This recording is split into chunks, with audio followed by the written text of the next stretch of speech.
ব্রাইডের লোকেশনে পৌঁছে যখন ফোন করে আমি বললাম যে বোন আমি তোমার বাড়ির সামনে দাঁড়িয়ে আছি, তখন ব্রাইড আমাকে বলল এ কি দিদি, আমি তো তোমায় কালকের জন্য বুক করেছিলাম, আজকে তো না। তাহলে চলো সেই স্টোরিটাই তোমাদের সাথে শেয়ার করি। এই যে বোনটাকে দেখতে পাচ্ছ নেহা, ও আমাকে বিয়ের জন্য প্লাস এনগেজমেন্টের জন্য বুক করে। এইবার ওর এনগেজমেন্টের ডেট ছিল 16 জুলাই, আর ও আমাকে বলেছিল দিদি তুমি 15 তারিখে মেহেন্দিটা পড়াতে এসো। এইবারে যেদিন আমি পৌঁছে গেছিলাম ওই দিন সকালে ও জাস্ট একটা রিমাইন্ডার দেওয়ার জন্য আমাকে ভয়েস মেসেজ করে বলে যে দিদি কাল তুমি কখন আসবে। ওই কালটাকে আমি ভুলবশত আজ ধরে নিয়েছিলাম, আর আমি ওর লোকেশনে 14 তারিখে পৌঁছে গেছিলাম। যাই হোক, আমি বোনটাকে বলেছিলাম যে তুমি যদি আজকে একান্তই না পড়তে চাও তাহলে আমাকে অগত্যা চলে যেতেই হবে, কিন্তু যদি তুমি আজকেও মেহেন্দিটা পরে নাও তোমার মেহেন্দি কিন্তু থাকবে, মানে 7 দিন অবধি মেহেন্দিটা ভালোভাবে স্টে করবে।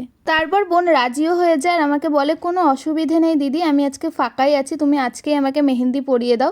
তারপর যখন আমরা কাজ করতে তখনও আমাকে বলে ভালো হয়েছে দিদি তুমি আজকে আমাকে মেহেন্দিটা পরাতে এসেছো, কালকে যদি পড়তাম তাহলে এই একা হাত নিয়ে আশীর্বাদের আমার যত তত্ত্ব আছে আমি কিছুই গোছাতে পারতাম না। একদিকে যেটা হয় ভালোর জন্যই হয়। ফ্রন্টের মেহেন্দির ডিজাইনটা কমপ্লিট হয়ে যাওয়ার পর আমরা ছাদে চলে যাই কিছু ফটোশ্যুট করার জন্য। আর এই বোনটা আমাকে কমেন্ট করেছে যে দিদি আমি তোমার প্রত্যেকটা ভিডিও আর পোস্ট দেখি, তুমি আমার নামটা একবার নিও।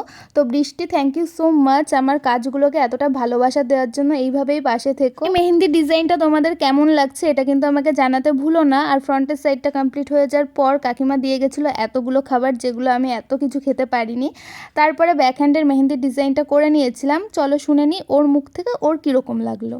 হ্যালো বোন, কেমন লাগলো মেহেন্দিটা বলো? ভীষণ সুন্দর হয়েছে।